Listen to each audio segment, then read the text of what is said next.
they meant something to me. They already meant something before they appeared. Yeah, it meant something. Initially I got this device that detected electrical current flow in things, and I was using it to detect cables behind walls and under carpets and things.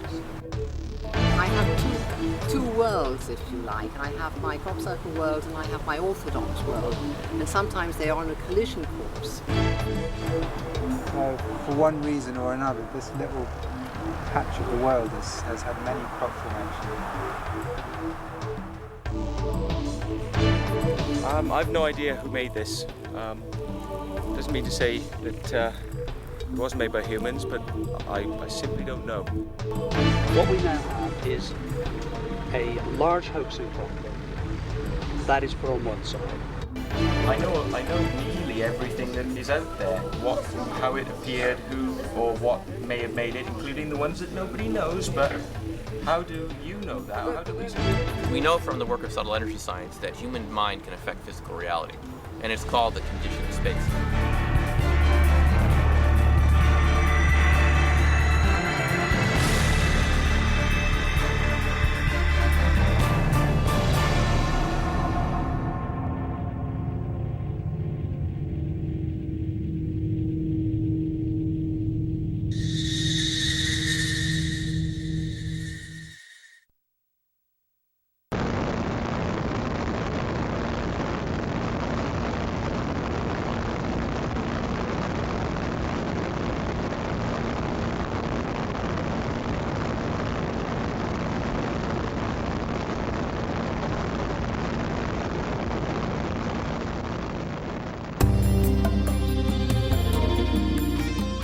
Some people believe crop circles are an evidence of a non-human intelligence trying to give us a message that is somehow very important to modern people. Very many others think we are just dealing with a form of man-made art, created in order to deceive other people.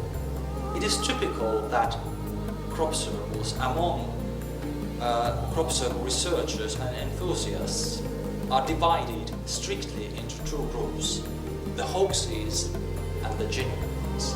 The hoaxes are man-made crop circles that are not interesting because there is nothing mysterious about them, while the genuine crop circles are interesting because there are some paranormal activity associated with them, and they seem to point to an origin that is non-human. During this documentary, you will see that all crop circles are genuine. They are genuine works of art, sometimes very beautiful and complicated, even if they possibly are man-made. But also genuine in the sense that they are giving genuine paranormal, spiritual, even healing experiences to people visiting them, people researching them, and people making them. And my mother's an artist, and she'd collected a whole load of corn from the fields, and she was drying it out to make little arrangements and corn dolly type shapes out of them. And I jokingly went along touching the probe on some of these, and I was getting different readings on them. If you look at this formation, it is so accurately placed in the field that if that went a little bit clockwise there, it would run into the tumulus, and if it went anti-clockwise, that part would run into the tumulus. It's quite remarkably accurately positioned. And I said, oh, we'll do it again. So I went out and she did it again, and this went on 5 or 6 different times. And she was getting more and more excited, and I said, well, what is it? What is it? You know, tell me what I'm detecting here. This year, we made an agreement amongst circle makers that we were going to be a little bit more secretive because too much was leaking out about which teams were doing which things. The more simple the design, the more likely is my belief you're looking at a non-man interference in the phenomenon. Yeah, I would agree with that. Ogborn St George, the very big one that came in early in June. Yeah. And it was a very nice formation. I managed to access that on the first day that it was reported, and I was very impressed. there was no evidence anywhere of hoaxing at all. It gives you the feel-good factor for the rest of the season. We've got 1, 2, 3, 4, 5, 6, 7, 8, 9, 10, 11, 12. 12 sixes are 72. So that makes a diameter of approximately 720 feet. It's brought people together from all over the world. It's brought me together. Yeah, it's brought people from all over the world to look at it because they're fascinated by it. And we know in our DNA we're carrying a coding that's gone back thousands and thousands of years. And perhaps the circles have triggered off something in our subconscious mind. When they see these symbols, it's triggered something off, which makes everybody then start questioning what life is all about. A lot of people have come to the same conclusion that I have, but the last 2 to 3 years they have not been happy with the circles, and it's not just me thinking this. I've bumped into people I've known for years that's written books. Circle maker teams are not interested in gathering evidence of themselves doing circles. Up until recently, I suppose you could say good quality cameras that work at night, haven't been available, and people to operate them and understand them and can pull them out, bang, and be there. They haven't wanted to have an extra person who's permanently there filming and documenting, because then they're not part of the team. If they were man-made from the beginning, with the advanced methods and the experience of the people that are making the crop circles should become more complex and more ingenious all the time, which they are not doing.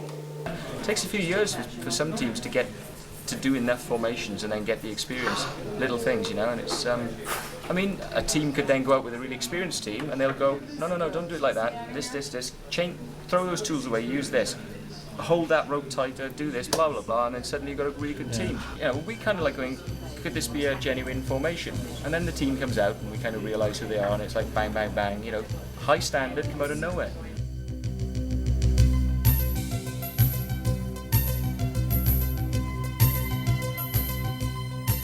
There was a crop circle in Torsmead Copse near West Towel, and it had 175 small circles inside and outside a very large kind of a ring shape that was flattened.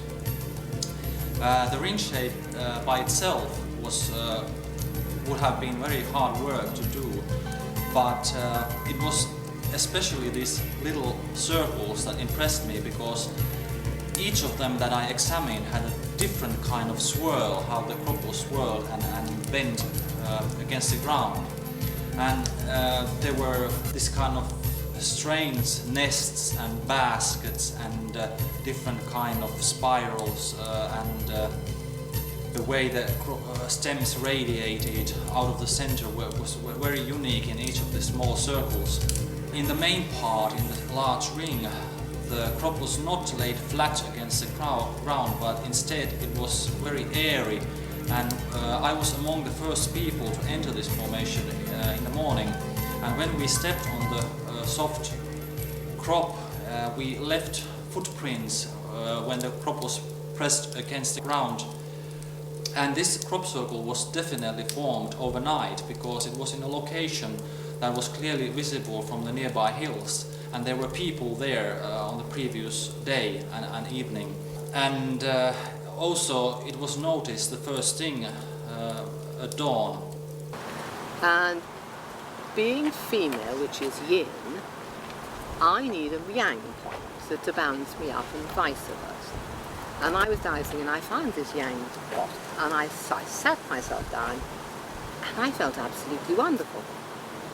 And as I was sitting there feeling wonderful, I suddenly realized that I had a ripple of energy going through my shoulders. And I thought, well, that's strange. Is it really happening? Yes, it was. So I thought, well, I'll just see what's happening to my damaged shoulder. So I twiddled it very gently, and it didn't hurt. So I twiddled it more, and it was completely healed. Couldn't believe it. These several people, without knowing about each other, reported seeing strange lights above this this particular field where this crop circle was found the next morning, and these lights were described as small, colorful lights that were rapidly moving in some kind of pattern. I heard from other people that had difficulties shooting photographs in the crop circle, but I personally experienced this when I was trying to take a photo of a young couple with their camera, and the camera simply refused to shoot, although it completely was working before we entered the crop circle. You'll actually see that it will give a digital readout of the frequency. It's basically a higher vibration by generally 2, sometimes 3 times the amount that's outside the crop circle. That's a lot. So it is quite, I'm looking for anomalies in the order of 200 to 400%, rather than just a fluctuation. One of the aspects is definitely a healing effect, but there's a whole gambit of other effects ranging really from intense nausea through from headaches, ringing in the ears, tremendous thirst, diarrhea, sudden hunger, all manner of effects, as well as beneficial effects. It's the actual frequency that you're picking up. It's the background frequency is a higher frequency. Now, whether or not this is interacting with people, which is making them feel elated or excited or interacting on some conscious level. But on the whole, I've found doing sort of research over the years that it's generally within the perimeter of the actual crop circle. The whole thing. We'll get readings. But we've actually found that, which I found firstly with Freddie Silver when we were doing the sort of parallels with the dowsing experiments, that we can actually, there's actually dowsable rings that actually extend outside the crop circle. There's energy rings There's like energy outside. rings that will go out perhaps 200 foot, but get weaker and weaker. Almost like if you throw a pebble into a pond, you'll get ripples going out.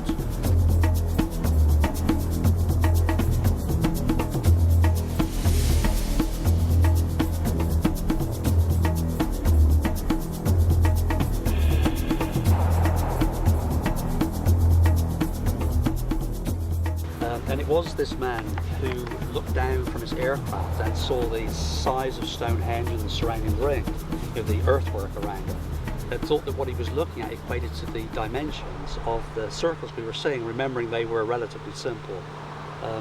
And that was that particular winter, wasn't it? Yeah. I went back through all of our dimensions, precise dimensions. So we measured everything in quarters, so it was literally every circle was measured by quarter diameters, radiuses. To the base of the plant, so it was always accurate to literally the growing stem. You're looking at centimeters of difference between all of that first range of circles, and those that we began to feel were being hoaxed, that looked wrong to us, that had damage and so on, that literally were different ratios, did not fit the Stonehenge ground design. Well, the odd thing was that on the first one I ever found, it was a Celtic symbol, and I had this compulsion to go to the museums in London and Salisbury and photograph all the symbols. And from 85 to 90, all the symbols I'd photographed appeared in the fields over those years. Everything I'd photographed individually, they turned up. When we sort of made that silly comment on the plane that morning. That's right. I said, all we need is last year's and this year's put together column. He said, yeah, that would be something, wouldn't it? It was a casual comment to me, and I'm here to confirm that he certainly said it, as we were sat in that aircraft, and it was 24 hours after, not just anywhere, but under the aircraft where he said it, was just exactly what he had basically commented on, was everything we had seen in those many previous periods. All overlaid. It was a non-traditional Celtic cross with an inner ring and satellites and a central circle right below where the aircraft was 24 hours before. And I mean, you're interviewing two of the guys that I certainly didn't make it. He didn't certainly make it. What did? And all the man-made formations that I've studied locally, in inevitably there's some linked series of causal events where someone saw something or said something to someone or sent a letter to, but you can almost follow anything that happens in this reality has cause and effect. There's a sequential ordering to events, even in the way that the crop is in a man-made formation has an ordering. This goes first, this comes after, this goes. The other formations which are genuinely mysterious, it's not nearly as easy to work out which bit came first, which bit came after, especially with that formation over there. To draw it geometrically was totally at odds to actually how you found it in the field. What should be on top was underneath. All those sorts of logical orderings were different, where it definitely given me the impression of it having come down quite simultaneously, and maybe one arc beginning at the same time as another, so by the time they hit, whereas if it was done piece by piece, that one would all be under, that one would all be on top, but instead we're finding this sort of interweaving. Very quickly, I would say over a couple of minutes, the rain just like died down, and I realised it was still raining in other parts of the field. You could see it. It was the rain cloud around an area of the crop circle, and then I kind of drew other people's attention to this, and I said, it's not raining on us, but it is raining out there. And looking up, there was an opening in the cloud, which then elongated into an oval above us, and it stayed there for an hour and a half. And as the evening wore on, it pushed lots of clouds across. Firstly, the odd cloud, and then it all started to build up. We saw the usual things that you see at night, perhaps the odd light going across the sky, aircraft, the odd satellite, and after midnight the clouds began to close together. The next thing we know, somebody shouts out, "Look at that, it's here!" And we all looked over towards the northeast, and what can only be described, it wasn't a beam of light, not as it finished up in the final outcome, it was a column of light.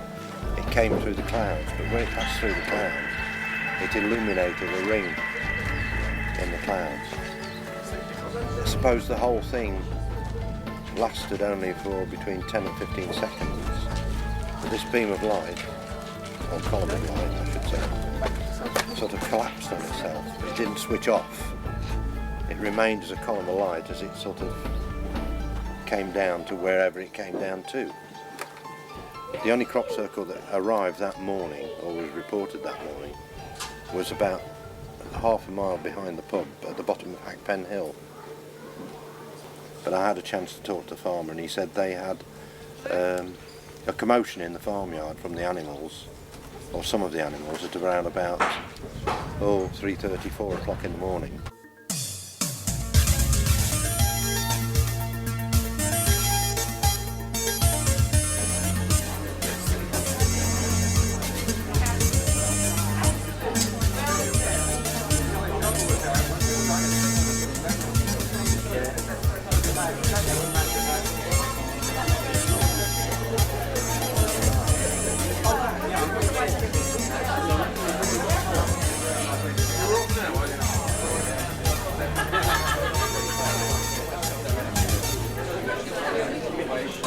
For the longest time, I didn't think humans could actually make it.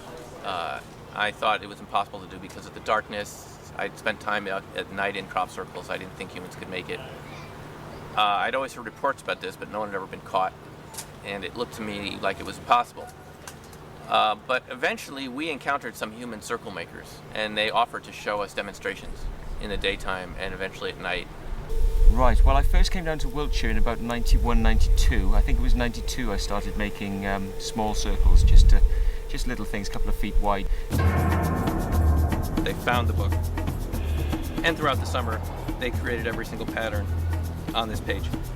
All of them on this one page were found in fields. But again, we went into this particular formation and we used a static electricity meter to measure static, and it was alternating negative, positive with every step. I've never been in a formation that did that. So I believe that the human circle makers are creating a very advanced form of technology that can create alternating fields of electricity, which I don't know how to do that. But they found intuitively, or from the book, somehow They intuit the correct patterns to do in the fields, the ones that'll make something happen. Known man-made crop circles typically seem to be quite complex in terms of the number of geometrical elements. There might be even hundreds of circles or areas defined by straight lines, which make them look very complex in the beginning. But when you study this type of geometry, you soon find out that there's nothing mysterious about it. You just have like a circle and some other circles positioned on the edge of this first circle, and then other circles positioned on the crossing points of the previous circles, and then you have straight lines running from the points to another. And when you have enough of these elements, you get a complex looking geometry that geometrically, anyhow, is very simple. But there are a lot of circle makers that people don't know. I mean, I put the figure on in a season about 24 people that I knew were working in Wiltshire at one time. It isn't so much that, oh, this lousy one is the man-made one and this other one is made by ETs. The very best circle makers are unknown to the public. You won't hear about them, they don't have a website. They're not public. It's very hard to see people in the dark. When you're out there at night, your eyes take about half an hour to adjust. When you first get there, you can't see anything. A researcher pulled up to the formation I was observing in CeReal. I didn't make it, but I was observing it. It was not a legal formation, but I wanted to see if these people could do it. And they didn't see us, and they were looking for hoaxers. You hear the car coming up a long ways away, and I think that I just don't think it's easy to catch people in the field at night. It's very dark. Say it would take one person 3 days. Well, it might take, 15 people a few hours. Yeah. Or 30 people 1 hour. As I've said at the column before, it's as though we're all under a test.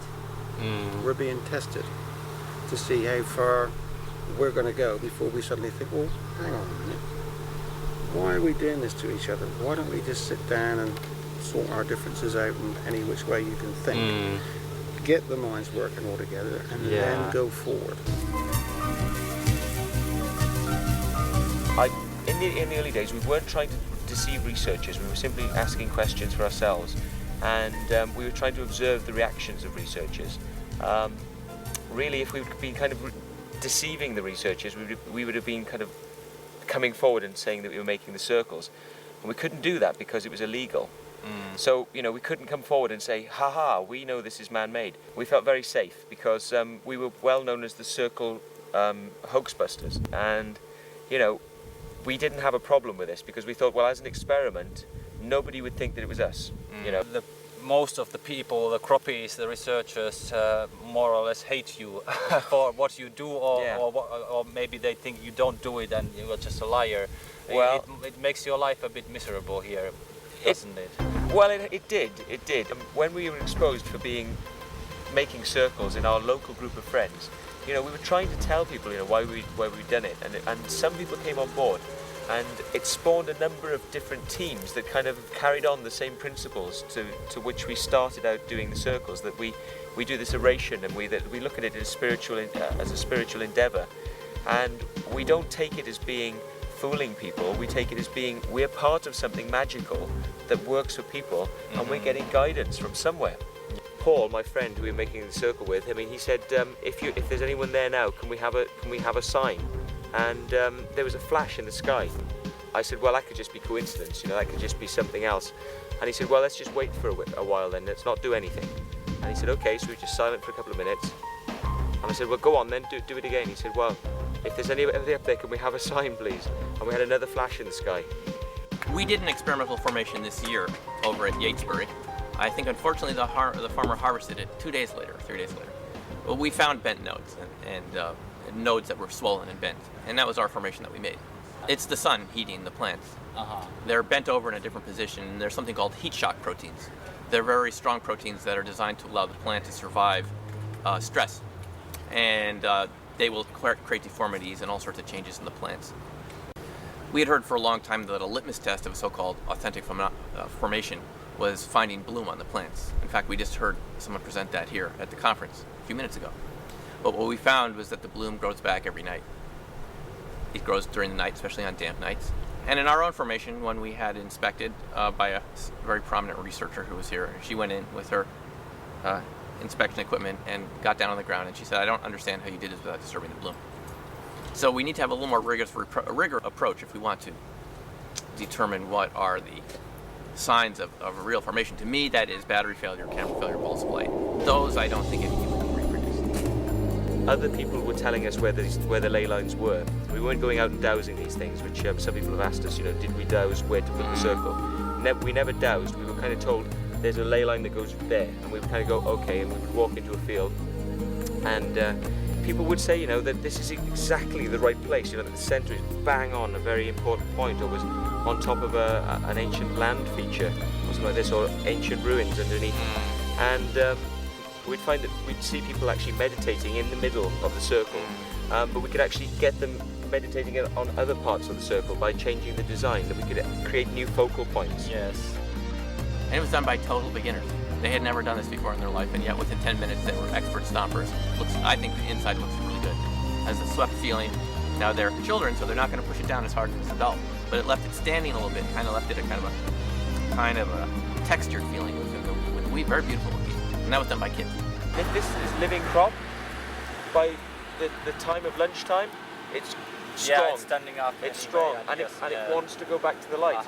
Yeah, I see so, that point. you can actually, we've repaired whole areas of crop circle that we flattened by mistake, and we've gone, oh my God, but we don't lose the circle for that. We just say, right then, guys, you go over there and you lift that back up.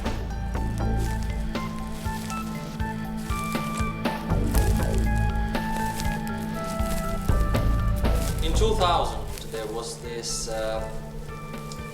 crop circle that very apparently was man-made that I visited in CeReal. It was what was known as the 11-pointed star, and was considered rather important in the beginning because it was apparently the first 11-folded geometry that had appeared. CeReal Formation 2000. I was given the plan the night before, and then they did it. It looked a lot neater than our brown barley. But it was done by people with three boards, did that in about 5 hours. It looked rather complex. It was actually very simple, with just the circle divided in 11 parts, and then each of these 11 points connected with a straight line to every other point, and then with this crisscross pattern, just some portions flattened and others left standing. A very typical way of making a crop circle. Maybe it is a certain group that has made several of this type of crop circles. They're mathematically minded people, let me put it that way, or they're oriented towards geometry. Now, I don't sit around and create shapes in my mind to do in fields, but I know some of these people now, and they just seem to be very good at, each of us is very good at something.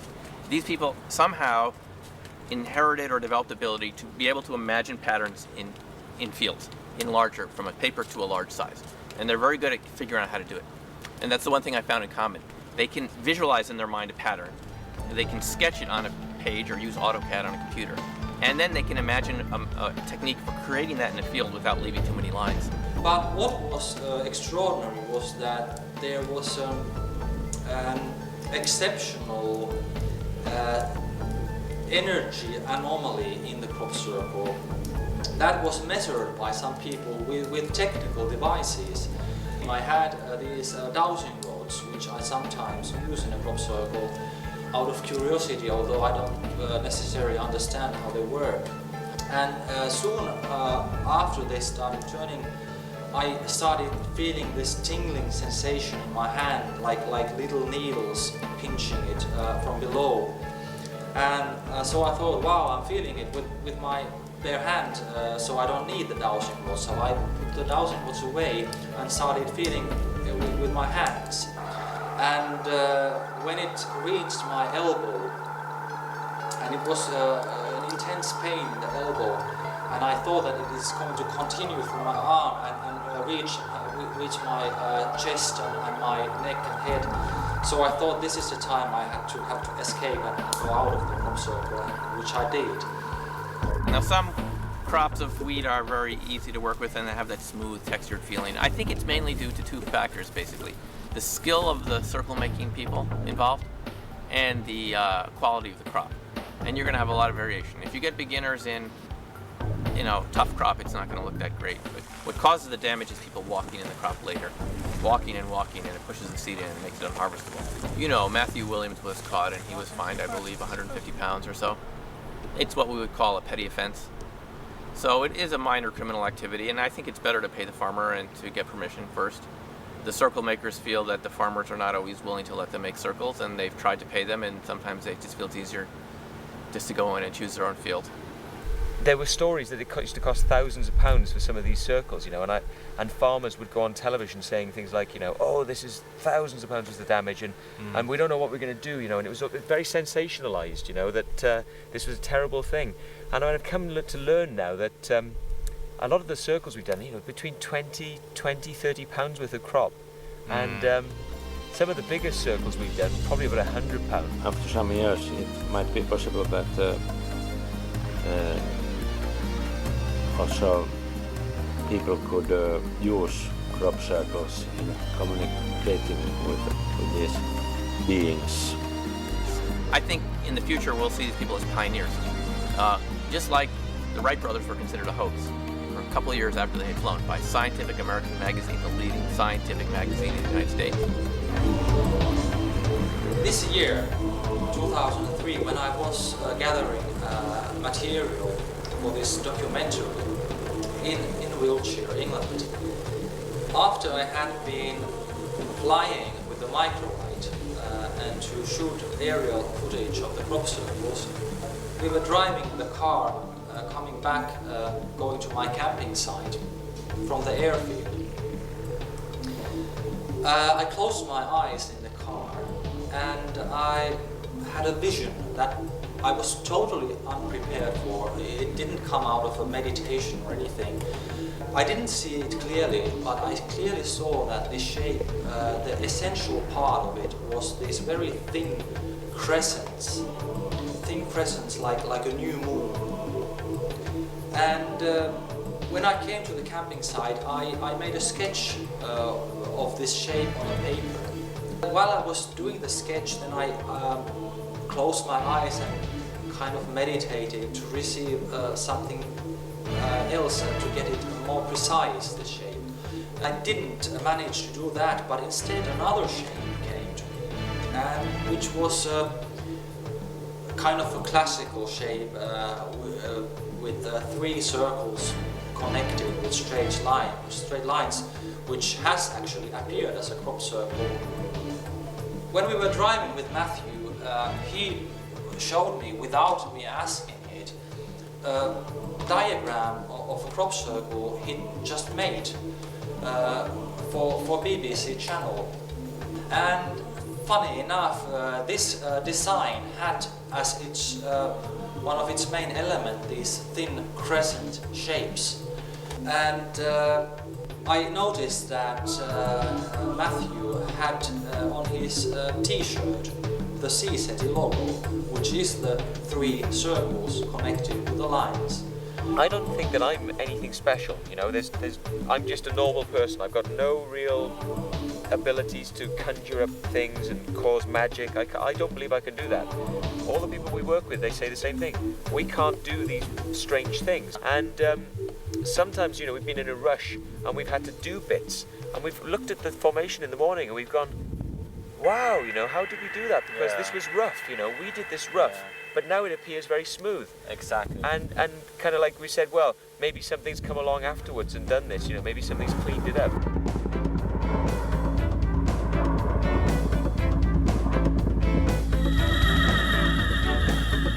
Amazing. We have, as you know, on record, on film footage, these very small spheres, orbs, as they seem to be called. Yes, I've seen them. Those are clearly something extremely unusual.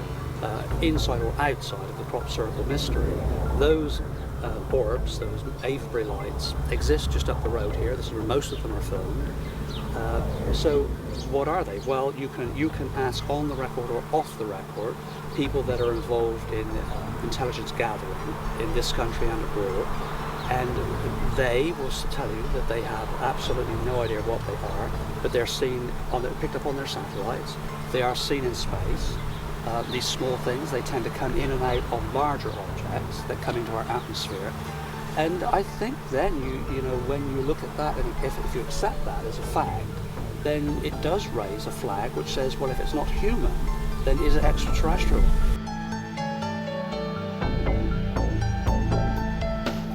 Balls of light came in on 3 corners about football size. Yeah. Maybe that sort of size. Yeah. I've seen these on a number of occasions. And came in and chased you out?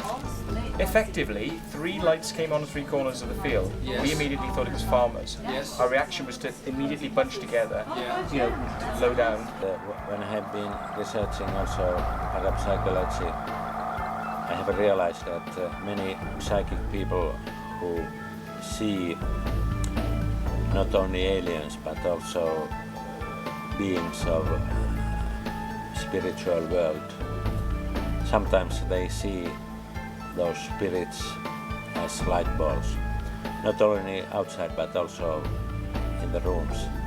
And in many UFO cases, especially in UFO contact cases, quite often the contact has started when the person has seen light balls.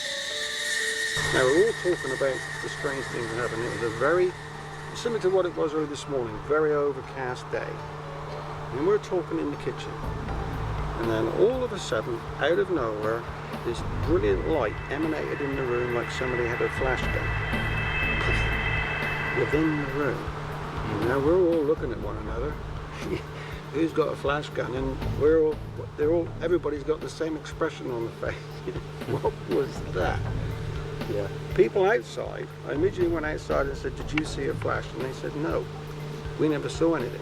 But in that room it lit up just like a normal flash gun. Where it came from, no idea. And I was just driving south back to my home, and I just got past near where the barge is, a place called Honey Street, and I saw this white light coming down the road, and I naturally assumed it was a car coming the other way, and because they're quite narrow lanes around there, I sort of slowed down and thought, well, obviously this guy's coming quite fast. And it got brighter and brighter, so I actually sort of pulled into like a little lay-by, so I'd actually stopped the car, and then this light came around the corner, and I thought it was a motorbike. It was literally headlight size, 18 inches or so above the ground, and I thought, well, I'll park and let the thing go past. It was probably doing 50, 60 miles an hour or so, and then suddenly, instead of going past, it suddenly literally shot up over the bonnet and disappeared into the clouds, and this was 6 foot away. Well, it was almost, subsequently I've seen bits of footage of these little balls of light in crop circles. It was almost like that. It was literally like a football, but glowing. As it shot up, you could see the light sort of coming out of the back of it. So rather than the torch, it was just literally a ball of light. The Tully circle in the marshes. The farmer there witnessed a UFO coming up out of the marsh and staggering like it was full of water, and it couldn't get its level, and it staggered away. And he had a look where it came from, and that's when he found what they call a Tully nests in the reeds, where the reeds are all flattened out. So we've had this connection with water, with crop circles. We've got this connection with UFOs staggering out of that. We've got this mark in our fields similar to the Tully. And I've always said, I believe it's an aerial component of some kind. What we've never had over the years is the fact we've had a UFO lifting from crop circles. That's the only bit that's missing. I don't think there's any evidence at all that they are making them up outside of the Oliver's Castle footage, which is a separate issue. There is no evidence that I know of that these things are making them. There's just a lot of evidence. Yeah. The fact that they are showing an interest in them, because they don't, if they are in the field where a crop circle exists, they don't bypass that formation. They go in and appear to look at it. One possibility is that in the future people learn to create a link between the computer and our brain, so that our consciousness or our personality and our memories can be transferred into the memory of the computer. If you imagine that kind of a computer information could be transferred into a packet of ionized gas, you wouldn't need the computer on the other end anymore. Instead, you could send this person, this consciousness, to any place where there just is some atmosphere in light speed, and then this person would exist as a plasma ball, which might be seen to an outside observer as a ball of radiant light that radiates light, because there's lots of energy in this charged packet of plasma. And I'm at Windmill Hill in a circle again at night, 12:30. And I'm inspecting the formation, which I thought might have been made by people, but I didn't really care. It was beautiful. It was wonderful. It was to be there in nature, reconnected. There's a slight breeze, and I did my meditation standing up to disconnect. Now, as soon as I disconnected ego and personality and got to awareness, this force rushed up my spine and burst through my head. Later, somebody described it must be a Kundalini. Sure, it's Kundalini. An absolutely fabulous experience. I just loved it. And I was reduced to tears. It was overwhelming. And so I'm in a kind of a pure state of mind, and I come out of that circle to the center of a bigger circle, and my friend comes out from where he was at the same time. We are speechless. We both have had transcendent experience in this crop circle. Because we all heard a noise, electrostatic Every one of noise. us.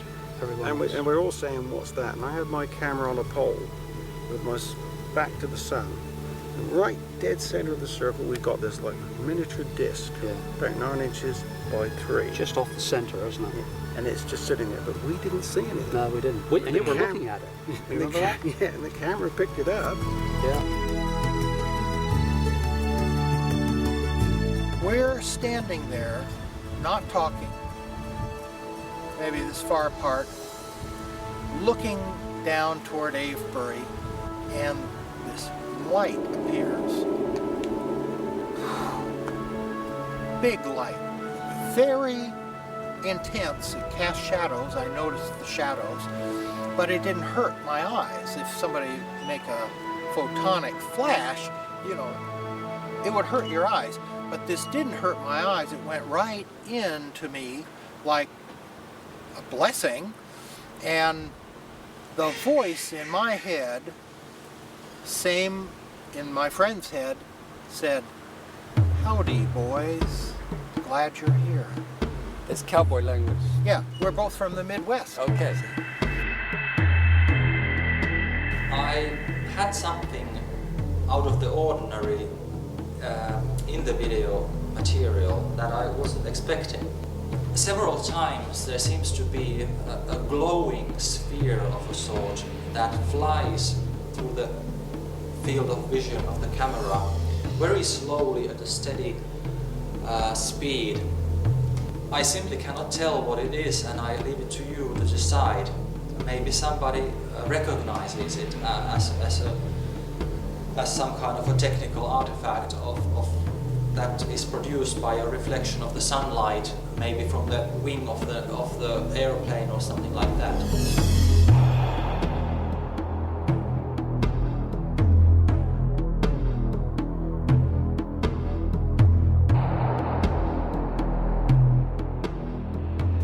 When we talk about light bulbs, it's very essential part of parapsychology and part of ufology, but behind it there might be aliens, or there might be natural phenomena which has been investigated so little that official science doesn't accept them.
This is a more complicated design to do. Yeah, although it looks very simple for most people because there's not much elements, it's not big, so it's rather But it moves simple. at an angle into the field. Yeah. And this, as circle making, is an advanced element. Incredible. Well, this is like the church 500 years ago telling us that you need a priest to be absolved of your sins. You can't do it directly. And then we had a Protestant Reformation, and we had people with different ideas, so you could go directly to God. You didn't need the priest. This is the same sort of idea. It's like a religious war going on. It doesn't have to be a war, but yes, I believe there is another intelligence. I believe in extraterrestrials, and I believe in spirits and other dimensional things that work through us, and they need an avenue to come through, and the crop circle is what lets them do it.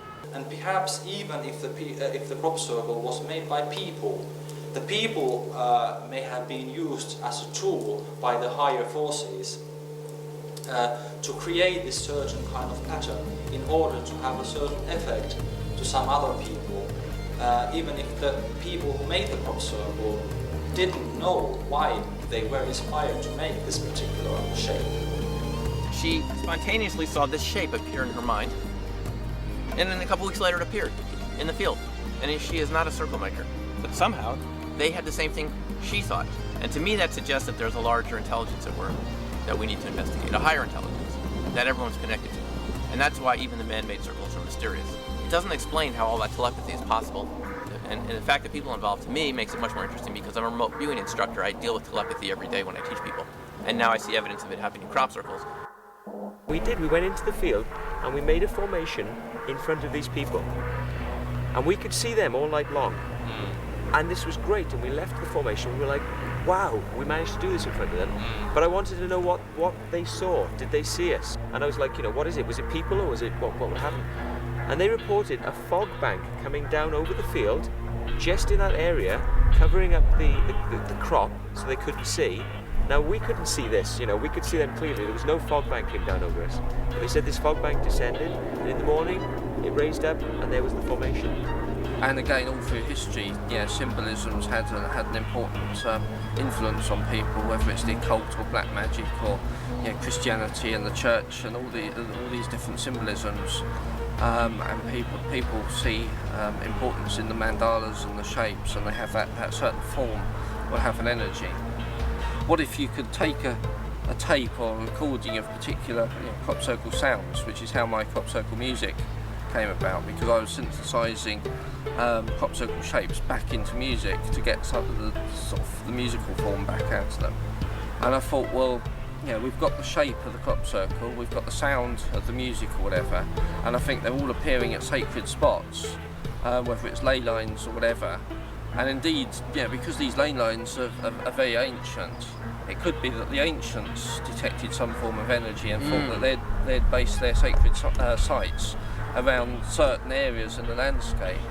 We don't know why those things are there. I mean, we can't understand how we get the inspiration to do the design that somebody else has thought of. And said, I predict this may happen. maybe we're picking up a group consciousness of humanity. Yeah. And that mathematicians are thinking about crop circles, and you know, people who are interested in music are thinking about crop circles. Yeah. But I don't know maths and I don't know music, but we go out and do the designs that these people are thinking about. We know from the work of subtle energy science that human mind can affect physical reality, and it's called the conditioned space. The human circle makers believe that if we go into a circle and we believe it to be so-called authentic and real, we will share our energy with the circle and meditate and pray and do our healing ceremonies in the circle, like we see every year. And that changes the energy of the circle and makes it magical. We should be very careful when we make our conclusions about something that we didn't testify ourselves and we were not in the place to see how it was done, and then we are trying afterwards to find out how it was done. And whether man-made or not, and I take your point, these are machines, these are geometries produced in the natural environment, which is taking on something else we didn't anticipate. It's taking on, it has an effect. I mean, I'm an electrical engineer myself, and I know that if you place a single plant like this, you've got air around it, the conductive quality of that is very different to when you place it in the horizontal, you remove the air around it, the capacitive value is changed, and it, with many other thousands in a particular contour, produces a localized field. So it has an effect which people can measure at the very low levels, and some people, very sensitive people, can't feel. We should take advantage of that. There has to be harmony and balance. If there's no balance, say there's a very small element and then a very big element, I mean, things look a little bit out of balance. What you might do is you might flow things, and you might put big then small, and small then big, and big then small. So you're using balance and opposites, and you're using sort of like natural harmonies. In a human being there are many levels. So in some cases, also when we think about crop circles, it might be that the message is coming from us. Many clever, wise people think that the truth is inside us. We should understand that and be so sensitive that we can get that message. Is the human doing that, or are they a vessel for information? Transparent, just like glass, with the light coming through, but they're not the source of the light. My feeling is that the circle makers are not necessarily people that make them, they're a channel for the energy. Now the forces, whatever they are, if it's a spiritual force, a divine consciousness, aliens, future human beings, they should be able to manipulate the elements of the higher reality that is mostly unknown to us in our normal state of consciousness, where they also can see through our thoughts and our perceptions, our attitudes, and prepare their message, whether it's in the form of a crop circle or a synchronistic event, a light phenomenon, whatever, so that each piece fit together for this particular person. As we say, man-made or real, it's not the right question. The question is, why do shapes, regardless of the original phenomena which made the simple circles 20 years ago, or the more complex patterns that I believe are made by humans, or through humans, well, what is it about the shape that creates the energy? And that's what we're really interested in. And we think there's a lot of interesting physics going on right now related to plasma physics, piezoelectronics, crystalline technology, magnetics, cymatics, and all different fields like that, related to what we call subtle energy science. It's very subtle energies that are very hard to measure. But what we know from this research, especially the work of Dr. William Tiller from Stanford, is that shapes are the medium through which energy is transferred from etheric dimensions into the physical reality, especially sacred geometry.